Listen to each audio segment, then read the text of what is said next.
Emma Loès, actrice, influenceuse à succès, 3 millions d'abonnés sur Instagram, plusieurs récompenses à son actif, buzz, télé-réalité. Une chose est sûre, on ne peut nier la présence, le talent et l'impact de cette femme dans le milieu du showbiz ouest-africain francophone. Cependant, une question revient à chaque fois. Pourquoi est-elle autant détestée? C'est ce que nous verrons dans le podcast d'aujourd'hui. Bienvenue au Goddess Mindset avec votre host Livia CI. C'est la chaîne YouTube qui parle de féminité, de luxe et de succès de la femme noire. Avant de commencer, on va faire comme d'habitude. Abonnez-vous, likez, activez votre petite cloche de notification pour recevoir tous les prochains podcasts. C'est parti. La jalousie. Pour moi, la première cause de cette haine viscérale contre elle, c'est la jalousie. Toutes les femmes dont j'ai parlé depuis le début de cette série souffrent de cette haine et de cette jalousie. Pourquoi? Parce que ce sont des femmes noires, riches, libres, qui profitent de la vie comme il le faut. Je le disais la dernière fois sur Facebook, notre société africaine est obsédée par le fait de voir les femmes noires souffrir. Si vous êtes une femme noire, riche, libre, qui vit sa vie sans problème, sans souffrance, ils vont trouver que vous êtes une prostituée, leur injure préférée. Pire, si vous vivez dans une situation qui commence à vous faire souffrir et que vous décidez de partir, ils diront « Elle pense que la vie est facile. Aujourd'hui, nos sœurs ne veulent pas souffrir », disent-ils sur les réseaux. Incroyable. Mais qui est né pour souffrir? Être une femme noire est donc synonyme de souffrance. Et toutes les femmes influenceuses actuellement souffrent de cela. Ces injures injustifiées, ce sexisme, ces remarques vides de sens, que ce soit Nathalie Koa, Dorcas, Coco Emilia, en dépit des buzz qu'elles ont vécus, vivent ce genre de remarques parce qu'elles vivent une vie contraire par rapport à tout ce que les femmes noires ont l'habitude de vivre et acceptent. Et vous verrez même dans vos vies familiales, à vous-même votre niveau, lorsque vous commencerez à avoir des standards, à dire non à certaines situations irrespectueuses, à la pauvreté, à la galère, aux foutaises, il y a toujours des gens, des tantes pick-me qui viennent vers vous pour vous dire que vous devriez baisser vos standards car vous en faites trop et que vous finirez seul. Lorsque vous refusez, vous êtes traité de tous les noms, même par les gens de votre famille. Parce que les gens s'attendent à ce que la femme noire accepte tout et n'importe quoi au nom du foyer. Si nous, à notre petite échelle, vivons ces choses, imaginez donc une femme autant connue, avec 3 millions d'abonnés en Afrique, qui est invitée à de grands événements, qui a été égérie de Fenty et qui est même passée à France 24. Elle est belle, riche, célibataire, officiellement en tout cas. Elle vit comme elle le veut, quel que soit ce que les gens pensent ou disent, et cela touche beaucoup les haters. Retenez toujours cela, lorsqu'une femme noire vit une belle vie de gloire sans souffrance, les gens trouvent toujours quelque chose à dire. C'est cela dont Emma Loès est victime. Il faut être honnête et reconnaître qu'il y a beaucoup de jalousie dans cette histoire. En deuxième position, il y a l'image de Emma Loès. Moi, je me remets toujours en cause, quel que soit ce qui arrive dans ma vie, en fonction de ce que je vis. Et je pense qu'il y a une chose qui occasionne tout cela envers Emma, c'est sa propre image. Lorsqu'on pense à Emma Loès, on pense au film, à beaucoup de buzz, au coupé décalé un peu quand même. Le fait qu'elle ait été avec Arafat influence tout cela quelque part. Il y a cette image du coupé décalé qui est collée à elle et qui influence la façon dont les gens la perçoivent. C'est un milieu à lui-même qui a ses règles et sa façon de fonctionner. Et aussi des buzz à répétition, des statuts visés à n'en point finir.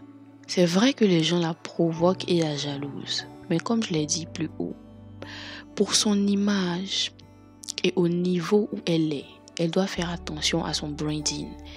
Ce n'est pas à tout, n'importe quoi, à n'importe qui qu'on répond. Il faut savoir ignorer certaines choses, éviter certaines personnes. pour éviter que certaines personnes nous parlent d'une certaine façon. Et en plus tu es silencieuse, tu gardes ton mystère. Pour toi, les gens te respectent et gardent leur distance et surveillent leur façon de te parler. Et je profite pour vous dire, chères femmes noires, faites attention à votre branding, à votre image. Ne donnez pas votre énergie, votre temps et votre gloire à tout le monde. Ne tombez pas dans le piège des personnes qui vous détestent pour devenir hystérique en ligne. Racontez toute votre vie, entrez dans les clashs, les buzz et toutes ces choses.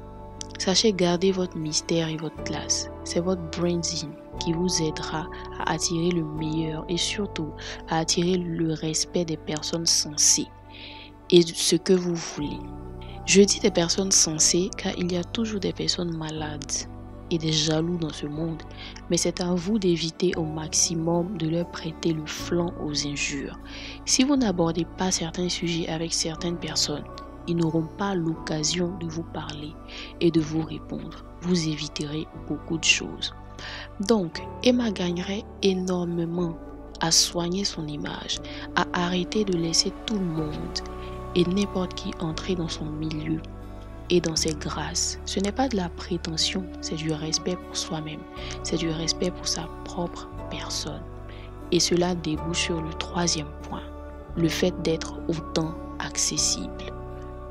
C'est l'une des femmes les plus influentes, mais c'est l'une des plus accessibles, j'ai jamais compris.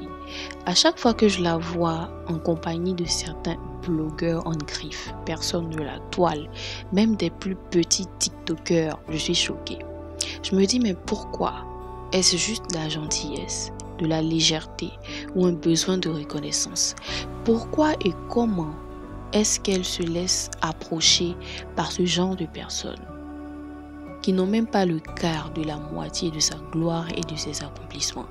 Les hommes sont tous égaux, ok, mais lorsque tu veux te faire respecter, il faut savoir garder un certain mystère et une distance pour avoir le respect.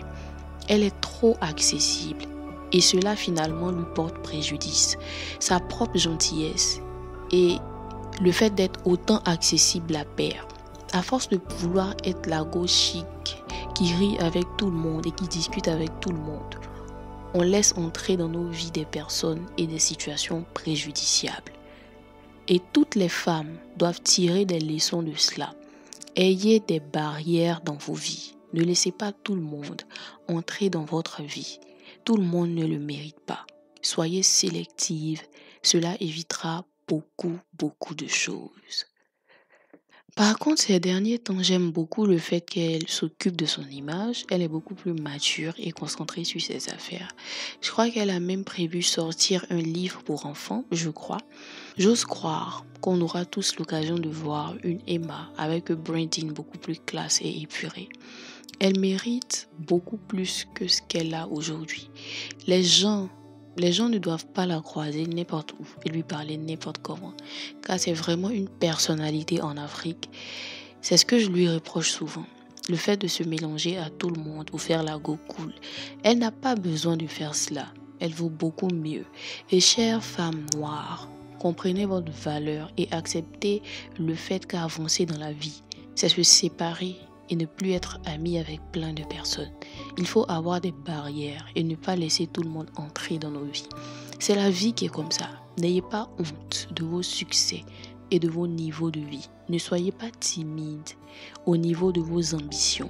N'essayez pas de vous contenter de tout le monde. N'essayez pas de contenter tout le monde. Vous ferez du mal et à votre gloire aussi. Voilà ce que j'avais à dire sur Emma Louès. Je crois que ça sera l'un de mes podcasts les plus courts. Et je tenais à dire aussi que ce podcast sera le dernier podcast de l'année 2022. J'écris et je prépare déjà le contenu et les podcasts de l'année prochaine. N'oubliez pas de vous abonner sur Instagram. Souvent, on discute de certains sujets. On y fait des débriefs de films et des séries pour en tirer des leçons de féminité.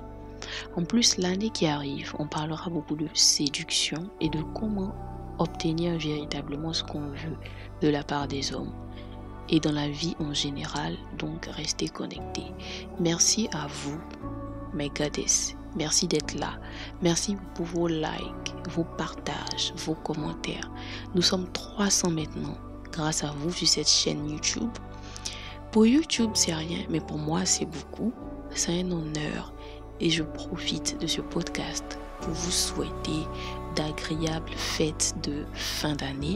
Prenez le temps déjà d'écrire vos ambitions, vos projets, vos désirs pour l'année qui arrive. Il faut commencer ça depuis.